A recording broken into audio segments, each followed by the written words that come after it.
Você está no canal Eu Estudo a Lição com o pastor Samuel Camilo.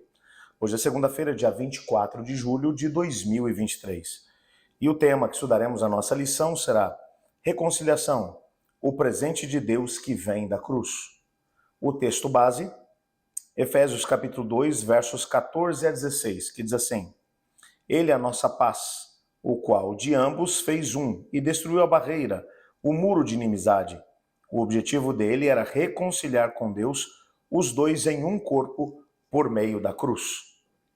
Antes de nos aprofundarmos um pouco mais no estudo de hoje, eu quero desafiá-lo para orar junto comigo, pedindo a Deus que Ele possa ouvir cada um dos pedidos que foram enviados para a nossa comunidade de oração e, ao mesmo tempo, estar aí com você, aonde você está. Se talvez você tiver aí um pedido especial, uma bênção que está buscando da parte do Senhor Deus, eu quero orar contigo nesse momento. Quem sabe a bênção que você está buscando virá hoje. Vamos clamar a Deus. Existe poder na oração. Una-se a mim enquanto oramos juntos. Pai do céu, obrigado, porque sabemos que o Senhor se preocupa conosco. Colocamos diante do Senhor cada uma das necessidades que nós temos.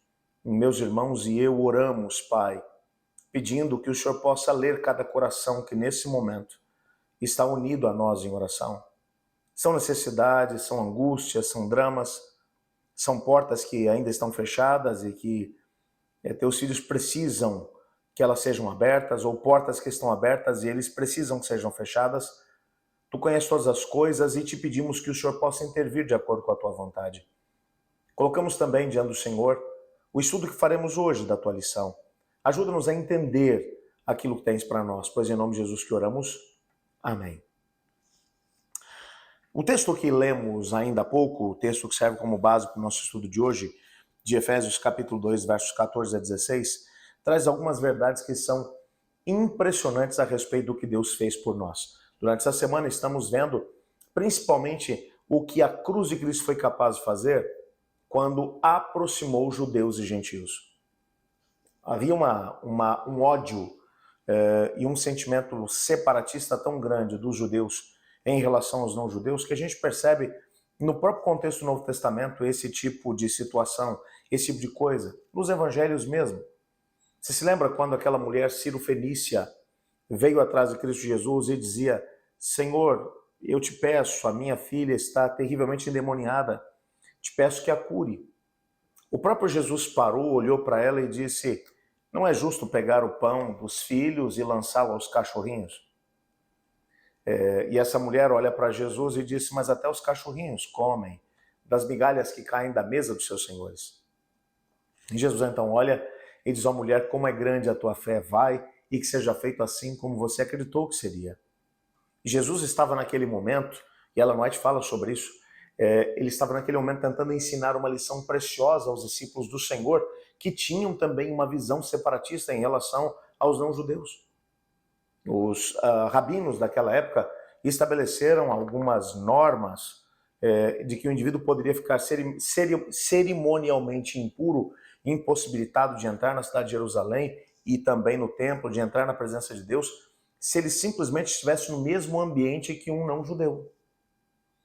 Por isso, você percebe a preocupação por parte das pessoas quando Cristo Jesus, entre outras coisas, ele vai a Samaria, prega para samaritanos. Jesus contou histórias onde ele colocou o samaritano como o centro das atenções, como na parábola do bom samaritano. Ele vai colocar os sacerdotes e os levitas da mesma parábola como sendo indivíduos que desprezaram o conhecimento de Deus, bem como as outras pessoas. E Jesus estava, é claro, mandando um recado para os demais. Quando o centurião romano se aproxima de Jesus e diz: Senhor, meu empregado está muito doente. E as pessoas que conheciam esse homem disseram: ele é muito bom para conosco e para a nação, por favor, se puder, ajude-o. Jesus olha para ele e diz: eu vou contigo. Ele: Senhor, eu não sou digno de que entres na minha casa. Provavelmente esse homem estava fazendo eco daquilo que ele já tinha ouvido, de que na tradição rabínica, um indivíduo que entrasse na casa de um não-judeu ficaria cerimonialmente impuro. E essa visão se tornou muito forte. Jesus vai olhar e vai dizer como é grande a sua fé, nem mesmo em Israel eu vi alguém com uma fé como essa. Mas Jesus, ele vai colocar as coisas no seu devido lugar, é tanto que havia muito essa ideia de contaminação. Se o indivíduo tocasse numa mulher e no seu período menstrual, ele também ficaria contaminado, pois uma mulher que há 12 anos sofreu de uma hemorragia toca em Jesus, e ao invés de Jesus ficar impuro, é a mulher que fica purificada. Você encontra ocasiões em que pessoas que estavam leprosas, e haviam regras muito explícitas em relação a isso, e Jesus toca no leproso e ao invés dele ficar impuro, o leproso é purificado. E Jesus está tentando mandar um recado para as pessoas que tinham a verdade da palavra de Deus. A verdade não tinha sido dada para Israel para que eles pudessem escondê-la. Talvez por isso Jesus vai dizer, não se acende uma lamparina e se coloca embaixo de um cesto ou embaixo da mesa, mas se coloca no veladouro, no lugar mais alto, aonde ela vai alumiar todos os que estão na casa. E Jesus estava mandando um recado para Israel, dizendo, olha, vocês têm uma verdade muito importante para querer guardar só para vocês.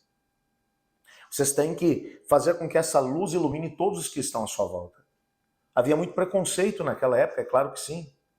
Mas agora o que o apóstolo Paulo está dizendo é que com a vinda de Cristo Jesus, qualquer tipo de barreira que tenha sido levantado por pessoas, que não era essa a ideia de Cristo Jesus. Quando você percebe em toda a história do Antigo Testamento, Jesus sempre trabalhou para tentar aproximar pessoas. Ele chegou a enviar Jonas como profeta para o lugar mais degradado daquela época, a nação mais degradada daquela época, que era a Assíria, na sua capital, a cidade de Nínive. E Jonas se negou a ir para lá, e aliás ficou triste quando Deus não destruiu aquelas pessoas. Aí você percebe que esse espírito de exclusivismo é uma coisa muito, muito forte. E eu fico, aliás, muito preocupado quando vejo algumas pessoas ainda hoje, quando vem a luz que recebemos enquanto o povo do Advento, enquanto adventistas do sétimo dia, temos uma luz realmente muito, muito, muito boa, um conhecimento extraordinário a respeito da palavra de Deus, um conhecimento que às vezes falta para alguns. Mas fico muito preocupado quando algumas pessoas olham e com essa visão exclusivista começam a criticar aqueles que não têm a mesma luz. Como nós vamos conseguir fazer com que a luz incida sobre os outros se a gente não se relaciona com eles? Se não entendemos que nós não somos melhores do que eles. Aliás, vai ter muita gente com todo o conhecimento e que vai estar queimando no fogo eterno. O conhecimento, se não fizer com que as pessoas se aproximem umas das outras para poder influenciá-las para o reino de Deus, não serve de nada. Era isso que Jesus havia ensinado enquanto esteve aqui na Terra. E é isso que o apóstolo Paulo está trabalhando aqui. E principalmente no texto de Efésios capítulo 2, versos 11 a 22, Paulo ele vai mencionar que a cruz ela ofereceu pelo menos 3 grandes recursos aos crentes. Aqueles que aceitaram o sacrifício de Jesus na cruz do Calvário. O primeiro recurso que ele ofereceu, os gentios que estavam longe de Deus e do seu povo foram aproximados. E de ambos, judeus e gentios, Deus fez um povo só. Então, diante do Senhor Deus, não existe ninguém que pode ser considerado melhor ou pior. Existem pessoas que têm desvios de comportamento, que vivem a condição do pecado em todas as nações. E o Evangelho de Cristo precisa alcançar a todos. Um segundo recurso que foi oferecido aos crentes através da cruz é que a inimizade, e a palavra para inimizade que vai aparecer aqui no texto de Paulo, significa literalmente inimigo, aquele que luta contra. Aí você entende essa animosidade que havia entre as pessoas na época em que Paulo escreveu. Entre judeus e gentios foi completamente destruída pela cruz do Calvário. O que Paulo vai inclusive dizer é que um judeu que não seja capaz de poder olhar para um gentio e entender que esse gentio também é filho de Deus da mesma maneira que ele, esse indivíduo não está em Cristo. Ah, pastor, mas o indivíduo está longe do caminho do Senhor. Sim, está longe do caminho do Senhor. E por isso Deus nos enviou até eles para que eles possam ser aproximados, para que recebam conhecimento a respeito do que Deus fez por eles e resolvam voltar-se para o caminho do Senhor. mas não existem pessoas melhores ou piores. E isso é muito importante que a gente tenha em mente. Hoje, só aqui no Brasil existem mais de 10 mil denominações cristãs.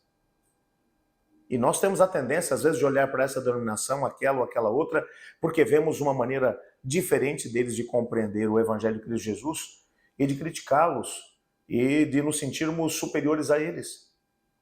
A verdade que temos a respeito da mensagem para esse tempo, se essa verdade não nos ajudar a fazermos uma aproximação desses irmãos e irmãs para que eles também tenham esse mesmo conhecimento, então eu sinto muito, essa verdade, ela não vai conseguir alcançar um bom resultado na tua vida. Todo sentimento de exclusivismo, todo sentimento que faz com que nós olhemos para o outro como inferior, não provém de Deus, mas provém do inimigo de Deus. E finalmente, um terceiro benefício ou recurso que a cruz trouxe para os crentes, no lugar da hostilidade veio a reconciliação. Lembra do que eu falei? Havia uma franca hostilidade dos judeus em relação aos gentios. Agora, o que Paulo está dizendo é, agora há uma reconciliação. Ao invés de hostilidade, tem que haver amizade.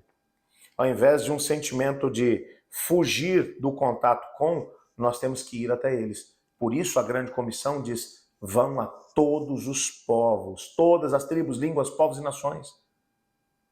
Ensinem essas pessoas a respeito daquilo que eu ensinei a vocês. Batizem essas pessoas em nome do Pai, do Filho e do Espírito Santo. E eu estarei com vocês todos os dias, até a consumação do século. Você percebe que agora essa barreira que separava as pessoas já não existe mais em Cristo. Porque em Cristo somos apenas um. E isso tem que fazer com que a gente pare para pensar. Você vai dizer, pastor, mas eu não me sinto superior a outras etnias. Não. Mas muito daquilo que tem sido os muros que têm se levantado entre nós, enquanto adventistas do sétimo dia, e os demais cristãos ou outras denominações, tem sido por causa do sentimento de orgulho espiritual que às vezes é nutrido por alguns de nós. Porque temos uma verdade que o outro não tem, nos sentimos superiores a eles. Amigos, Cristo Jesus lá em João 10, ele disse, tenho outras ovelhas que não são desse aprisco. Elas ouvirão a minha voz, e haverá um só rebanho e um só pastor. Chegará um momento em que o Senhor Deus juntará todas as suas ovelhas que estão espalhadas em todos os lugares do planeta e em todas as etnias, em todas as denominações cristãs e não cristãs. E o Senhor Deus está juntando os seus filhos. Agora, se Ele está fazendo esse processo, nós é que vamos levantar muros que nos separarão dos outros? Com isso, repito o conceito, não estou falando de ecumenismo, não estou dizendo que a gente tem que dizer tudo, está tudo bem, não. A gente tem a Bíblia, a palavra de Deus, nós temos uma verdade para esse tempo, mas somos chamados para nos aproximar das pessoas e não afastá-las por causa de uma verdade. Eu passei uma vergonha muito grande algum tempo atrás, quando um pastor de uma outra denominação me disse, eu acho muito bonito o que os adventistas creem. A única coisa que eu não gosto é o espírito como eles, o espírito que está neles quando eles falam dessa verdade.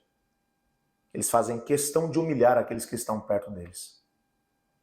E Jesus não faria isso. Foi uma bofetada. E o pior de tudo é que eu fui obrigado, depois dele ter me contado algumas histórias de como algumas pessoas se aproximaram dele, bem como de outras pessoas da sua denominação, eu tive que dizer, o senhor tem toda a razão. Esse não é o Espírito de Cristo. Mesmo que a verdade seja a verdade de Cristo revelada em sua palavra. Não existem mais muros, meus queridos irmãos, que nos separem uns dos outros. Nós temos que ser construidores de pontes e não de muros. Que Deus te abençoe nesse dia. Lembre-se disso quando você se encontrar com pessoas que pensam de forma diferente de você. Eu estudo a lição. E você?